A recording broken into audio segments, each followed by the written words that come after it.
Okay, we are going to demonstrate how to install the Gospel Living app. This time it's on Android. We did one earlier for iPhone. This is for Android. How to install Gospel Living, and then also use the messaging through the circles in the Gospel Living app. So first thing we're going to do is find the Play Store. That's this lower right icon here on Android. Click that. And I'm going to search here for Gospel Living. Actually, I have it in there. And there it is. It's the blue tile with the white branch with a couple leaves that you see there. And so we'll click install. It will take a few moments here, depending on the speed of your internet connection, to install. And I can click open, but I just want to show what that looks like. There you go, on the lower right. So this blue tile with the white branch with a couple leaves there. It's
group.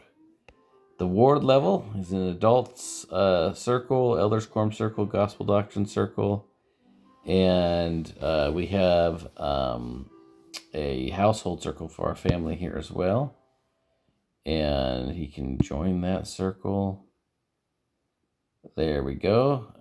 Let's see here. If I click on elders quorum, yep, that's there as well. So this is where if you got a message from the elder quorum, you'd get a notification, then it would show up here. And then you can also type in and send a message or reply. You could send a photo if you want. All those are options that are available. And if you do have a open message that you haven't read, it will show up there like it's showing with that little red 2. And that is how you use circles through the Gospel Living app on Android.